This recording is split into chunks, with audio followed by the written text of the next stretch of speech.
Venir avec Olivier, mon confrère Olivier Merlin, qui est du barreau d'Épinal, pour vous faire la présentation de la méthodologie sur laquelle on a travaillé pour les victimes directes, donc le préjudice d'angoisse de la victime directe, sachant que nous sommes deux à prendre la parole, mais que nous sommes de nombreuses personnes à avoir travaillé, et vous voyez le nombre des rédacteurs qui a travaillé particulièrement sur ce travail. Je voulais juste rappeler que ce travail-là a été fait sur une base profondément jurisprudentielle. On est vraiment parti de l'analyse des jugements qui avaient été rendus. C'est pas une création d'avocats comme ça qui partent billets en tête pour demander la reconnaissance d'un préjudice. On est vraiment sur une analyse juridique en partant des arrêts que l'on avait à notre disposition. Il y en a peu en matière de terrorisme, et j'ai envie de dire c'est heureux, c'est parce que voilà, il y en a, heureusement il n'y avait pas eu énormément d'attentats dans les années qui nous précédaient.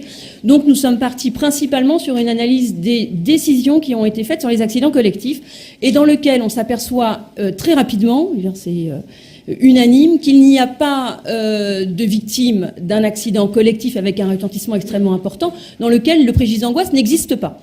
Donc on est parti de cette définition-là et on a analysé les différentes composantes de ce poste de préjudice, très particulier le préjudice d'angoisse, qui est extrêmement limité dans le temps. On parle vraiment du préjudice qui est ressenti, là je parle pour les victimes directes, durant le temps d'exposition à l'acte terroriste. Donc c'est extrêmement court comme temps, et dans ce même temps, il y a un préjudice énorme, c'est un basculement de la vie qui se produit. Donc il fallait réussir à trouver une méthode, vraiment quelque chose qui sorte effectivement, qui procède de l'analyse juridique, mais qui permette aussi de sortir de la forfaitisation. Enfin, ça vous a été dit, mais je tiens vraiment à vous le dire, on n'est pas là pour demander de l'argent, même s'il n'y a pas d'autre forme de réparation que l'allocation d'une somme d'argent. Il faut savoir que quand une victime arrive devant nous, la première chose qu'elle fait, c'est s'excuser de demander de l'argent. Donc c'est terrible parce que voilà, ils nous disent je suis pas là pour demander de l'argent. On sait bien nous qui sont pas là pour demander de l'argent, mais voilà, il faut que vous le sachiez aussi, parce que on a vraiment l'impression, même s'il n'y a pas d'autre forme de réparation que l'allocation d'une somme d'argent, on a l'impression que ça se réduit à ça. C'est faux. Une victime, quand elle vient nous voir, c'est d'abord pour qu'on essaye de cerner au mieux ses préjudices et qu'elle se sente réparée le mieux possible. Ça passe nécessairement par l'analyse et ensuite par la qualification juridique. C'est notre travail. Donc on a déterminé un certain nombre d'éléments qui étaient représentatifs. Ces éléments, qui ne sont pas des composantes stricto sensu du préjudice d'angoisse des victimes directes, on s'est aperçu qu'elles représentaient quelque chose de très particulier qui nous permettait d'affiner chacune des situations au plus près de la différence des émotions qui ont été ressenties par les victimes. Dans les attentats, on les qualifie tous de la même façon, les victimes d'attentats, entre la personne qui était au Stade de France, la personne qui était sur les terrasses et la personne qui était dans le Bataclan.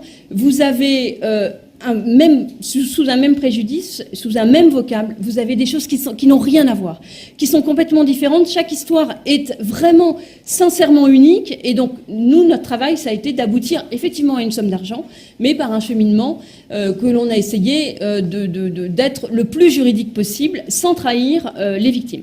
Alors, cette méthode-là qu'on va vous présenter, elle a un avantage, c'est qu'elle nous permet de nous passer d'expertise. C'est pendant un temps très court, on n'a pas besoin d'aller voir un expert, on a pris un certain nombre d'éléments de vécu de chacune des victimes.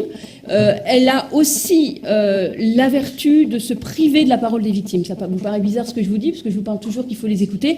Il y a des victimes directes, et je pense principalement à toutes celles qui sont décédées, qui ont subi l'attentat terroriste, qui sont parfois décédées plusieurs heures après l'attentat terroriste, et qui ont subi ce préjudice-là. C'est pas parce qu'elles ne sont plus là pour le raconter qu'elles n'existent plus. Donc on a décidé d'utiliser ces éléments de cette histoire, de cette courte histoire, pour proposer une méthode. Donc la méthode, en réalité, elle se fonde sur 7 critères que l'on va vous présenter succinctement. On ne va pas rentrer dans tous les détails.